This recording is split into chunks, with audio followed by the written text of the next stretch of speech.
On se retrouve à Cap Moderne pour la deuxième étape de notre partenariat avec le Centre des Monuments Nationaux, ici en face de Monaco.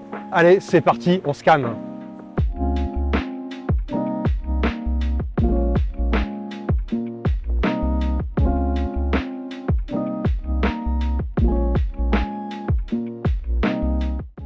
Bonjour, je suis Antide Vian, administrateur au Centre des Monuments Nationaux.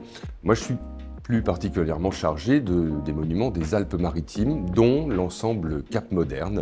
Cap Moderne, c'est un nom récent qui regroupe des bâtiments construits entre 1929 et 1957. C'est un concentré d'architecture, d'histoire de la modernité. L'objectif du Centre des Monuments Nationaux, c'est à la fois d'accueillir le public, de diffuser la connaissance et d'assurer la conservation de ces monuments. Et là, on a un enjeu de conciliation, trouver le meilleur compromis entre la bonne conservation de lieux qui ne sont pas faits pour accueillir du public. Ce sont des maisons pour des individus, ce ne sont pas des lieux publics. Et puis notre objectif qui est d'accueillir ce public. Donc là, évidemment, il y a des dispositifs à trouver, donc ces jauges, et puis également d'autres techniques, des visites hors les murs. Alors, on ne va pas déplacer les monuments, mais on déplace nos médiateurs avec des supports, qui soient matériels, des maquettes, papier, également du numérique, bien sûr, des visites guidées à distance qui s'appuient sur des captations 3D. Donc ça, c'est la partie médiation que l'on peut extraire de l'acquisition numérique. Et puis, au-delà de ça, cette acquisition numérique, elle est intéressante parce qu'elle constitue une archive de ces monuments, mais une archive telle qu'on n'en a pas encore, c'est-à-dire une archive de l'existant aujourd'hui. On va avoir des archives qui nous parlent du monument tel qu'il a été. Ce qui nous intéresse aujourd'hui, c'est de savoir tel qu'il est. Une vraie critique d'authenticité, adossée à du numérique, ça permet aussi de constituer un véritable outil de recherche sur lequel vont s'appuyer les futurs travaux de restauration.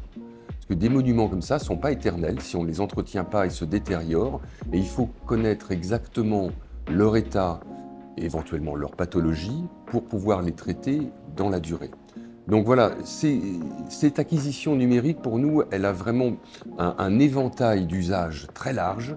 En premier lieu, une archive complète et inédite pour ces monuments, un outil de médiation extraordinairement puissant, et puis également un outil de travail pour l'entretien, la restauration, le suivi.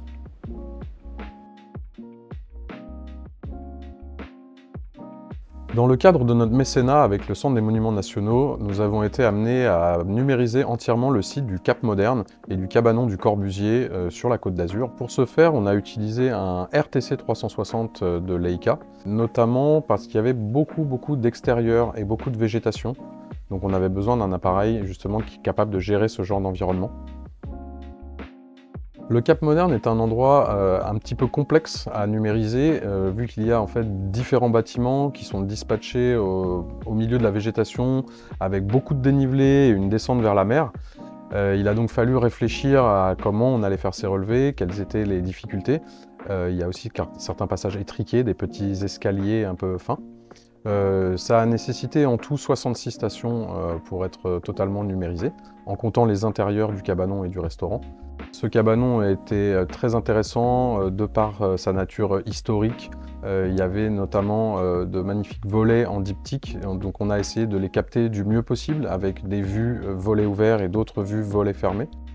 Nous avons mesuré les différents bâtiments qui constituent le Cap Moderne, c'est-à-dire l'atelier du Corbusier, le cabanon du Corbusier, le restaurant l'Étoile de Mer ainsi que les unités de camping, pour finir en descendant au plus proche de la mer sur la villa d'Eilen Gray.